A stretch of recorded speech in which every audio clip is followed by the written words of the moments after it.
Male Hysteria and Geographies of the Road was presented at the Association of American Geographers at Fort Worth, Texas in 1997. It is not necessarily a slick professional performance, but the spectacle of Mitzi singing "I've Been to Paradise, but I've Never Been to Me" is nonetheless a spellbinding opening to the adventures of Priscilla, Queen of the Desert. This song is an aphorism for the consequent road trip from Sydney to Alice Springs embarked upon by the drag queens Mitzi, Felicia, and the transsexual Bernadette. Priscilla, a bus acquired for the trip, provides the eponym for the movie and embodies what Michel de Certeau calls the spatial story because it places a high value on the geographic coalescence of identity politics and mobility. The journey from Alice Springs is about mobility, scale, and space. Disassociate the protagonist from the local roots in Sydney.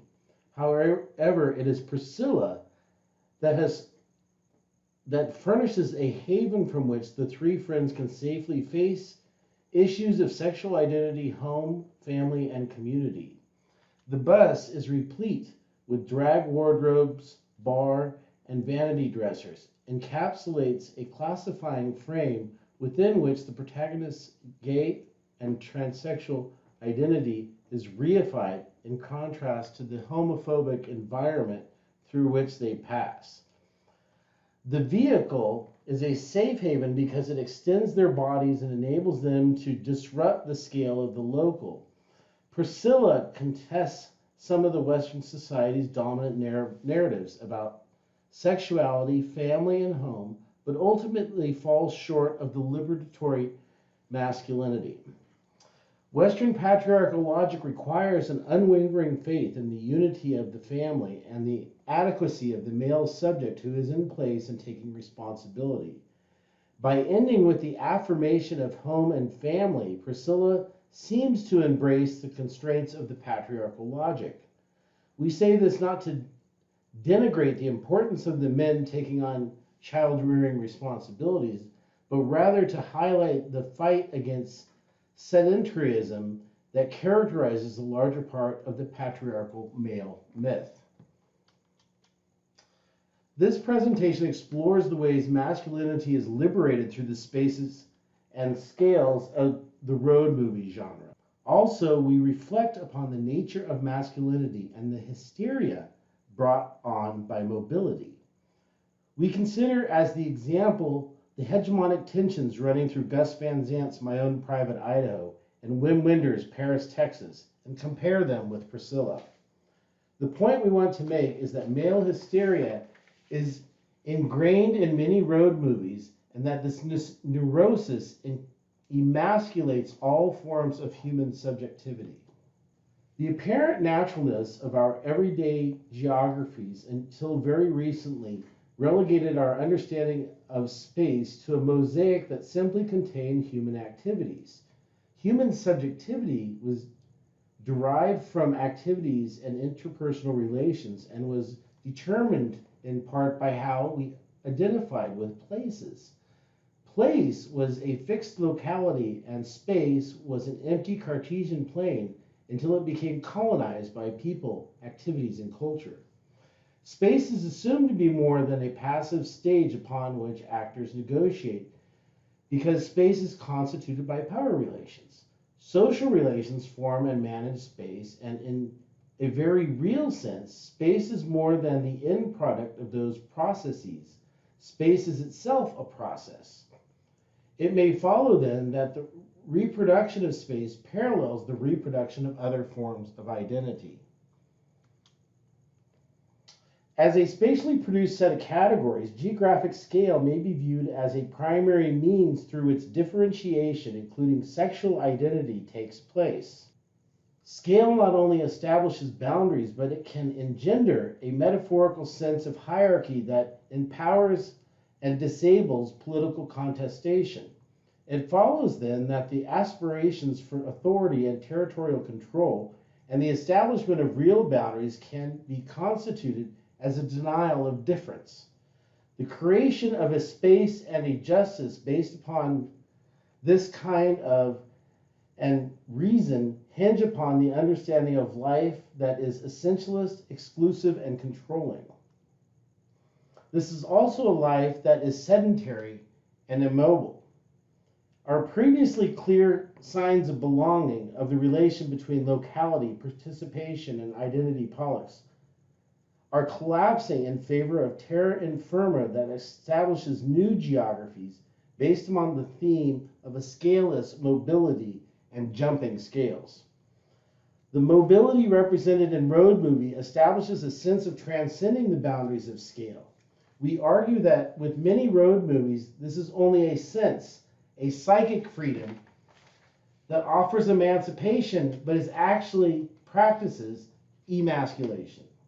Ironically, male hysteria as a form of emasculation is inscribed in road movies as an allegory for mobile masculinity. Some feminists position hysteria as a bodily expression and reaction to oppression by patriarchal society. They suggest that hysteria initially and in popular usage today is a way to justify moral condemnation of the other. The diagnosis of hysteria in a man is often a sign of weakness, a labeling of a man as a non-man, in short, a castration in a word. Male hysteria is about the emasculation that men experience when separated from scale-defined gender roles. If male hysteria is mobility away from the status quo, the cure is a reinscription into hegemonic space and place. In Road movies, we see the flight of the phallus through the motorized escape. Castrated from hegemonic masculinity, mobile masculinity is the other, in that it is the rival with the father. In Road movies, we see the flight of the phallus through motorized escape. Castrated from hegemonic masculinity, mobile masculinity is the other, in that it is now the rival with the father. Hysteria in road movies points to a crisis in male subjectivity and the demise of the family unit. In comparing My Own Private Idaho and Paris, Texas with Priscilla, we suggest that Priscilla reifies rather than contests the natural patriarchal order. Alternatively, Idaho and Paris, Texas offer a more liberatory masculinity because they highlight the unnaturalness of spatial relations.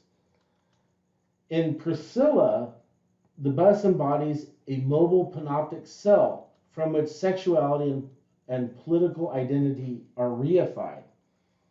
One of the adventures of Priscilla is precipitated by the breakdown of the bus in the desert.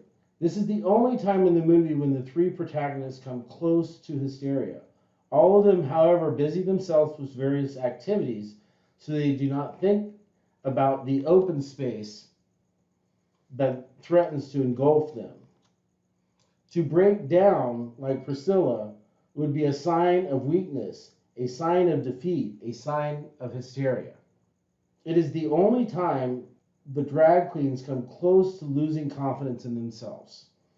They are never hysterical, even in times of shock. Shock provides the possibility of crashing the panoptic cell, and in so doing, losing fixed subject identity to a multiplicity of personal, social, and spatial scales.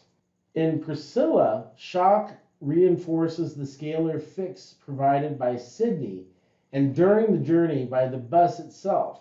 Rather than becoming hysterical about patriarchal subjugation, the thrill of the mobile adventure allows for the protagonist's return to place-based sedentarism. My Own Private Idaho beautifully contrasts contrived mobile resistance and male hysteria. Mike, the son of a dysfunctional family, sells his body and lives his life out on the road as a mobile hysteric, in the sense that his subjectivity and the road meet in a powerless, disenfranchised blend. Mike's narcolepsy is related to his dependent symbiotic relationship with his mother. His narcoleptic escape to the image of his mother's arms in the heartland of America seems to occur whenever he is stressed out over a hustle. Throughout the movie, he searches for mother love and nurturing on the road that symbolizes these securities but is unable to provide them. With his friend Scott, Mike steals a motorcycle to travel to the heartland in search of his mother. They are two friends moving together in opposite directions and with different motives. Mike's battle is the attempt to find his way back to his mother, whereas Scott is intent upon embarrassing and tormenting his homophobic father, the mayor of Portland, by slumming with street people and prostituting himself. Scott's mobile resistance is contrived because he is biding time until he receives an inheritance on his 21st birthday. Scott's final reinscription into the new role is a Shakespearean denunciation of his Falstaff father and subsequent funerals of both of his fathers, symbolizing Scott's passage into masculinity. Scott has learned to harness the powers of larger scales. He moves into the natural space of patriarchy, but still leaves open the possibility to return to the transgressive mobile space of the street. Like Idaho, Wim Wenders' Paris, Texas revolves around hopelessness and the American nomad's search for self and family in the landscape of unreflective icons. Paris is a real place in Texas towards which Travis journeys but never arrives. Like Mike's journey to his own private Idaho, Travis is in search for his Oedipal origins. Paris is where Travis' parents met and where he was conceived. We learn also that when he was with his wife, Travis bought a piece of dirt, shown in this postcard, in Paris, and he hoped would eventually become their home. Paris, Texas is about the impossibility of the nuclear family and the sedentary male in place and taking responsibility. Paris, Texas begins with Travis returning as a mute from the desert to find water. The desert is the allegory for male hysteria. His brother Walt later catches up with him on a country road, but Travis is reluctant to enter the car. If the car is a panoptic bubble, then perhaps for Travis it represents a beginning point from which could lead him out of his vast mobile hysteria and into the confines of patriarchy and family. Just when Travis appears to be coming around, he sees his face in the mirror and takes off again. In Paris, Texas, mirrors metaphorically contextualize the identity crisis of the male subject. These earlier scenes position Travis at the border between transgressive spaces with its indifferent boundaries and the logic of the patriarchal gaze with its natural space. His inability to come to the Lacanian mirror stage again sends him running back to his pre-edible desert. Travis, now accompanied by Hunter, sets out in search of his wife. Once again, Travis crosses the desert, this time in an old battered Ford Ranchero. In the ultimate scene, Travis confronts his wife in a peep show. Separated by a one-way mirror, Travis recounts the events that led up to his hysteria in the form of a parable. He speaks of a man who had become obsessively transfixed upon his wife, so much so that he could not keep his job because he longed to be with her. Soon his obsession turns to jealousy, alcoholism, and the thought of cheating. The hysteria took legs and transported him back to a pre-edible plane, a place without language. In a remarkable image, she dims the light on her side of the booth, and he raises his lamp to shine it on his face. In this scene, both Travis and Jayton give up the power of the gaze and recognize the contours of each other's political identities. Their separation is physically reaffirmed while they have connected emotionally through Travis's articulation of his hysteria. This is more important than buying into the myth of the sustained familial relationship. In true Baudrillian style, they are separated by the mirrored layers of their own illusions of the American myth.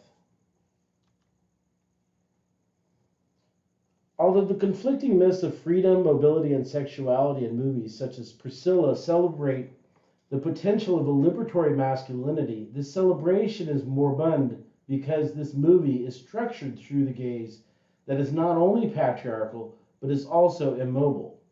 Despite its subject matter, there are no transgressive spaces in Priscilla through which hegemonic masculinity can be contested. Alternatively, My Own Private Idaho and Paris, Texas create transgressive spaces where the mirror image of the mother and the father in the Oedipal myth can be played out and rebelled against. Idaho contests the hegemonic masculinity more fully than Priscilla by highlighting the Oedipal battle and daring to contest the space and scale that reifies patriarchal logic. It is Van Zant's ability to jump scale and treat space in terms of mythic imagery that highlights Scott's duplicity with patriarchy and Mike's dependency on Scott. In short, it is the contradictions between Scott and Mike that ultimately transcend the myth of hegemonic masculinity. At the end of Paris, Texas, Travis reunites his son with his wife and drives off into the Houston night. Travis is unable to return physically to Paris and his wife, Jane, nor can he accept the American myth of the nuclear family. As such, Travis' return of Hunter to Jane symbolizes his own return to the mother, Paris, so that he is not locked somewhere in a mythic in-between of space, between the mirrors of the mother and the father, nor is he locked within the Oedipal myth. Movies such as Paris, Texas, and Idaho successfully contest hegemonic masculinity only by constructing space and scale as contrived and unnatural.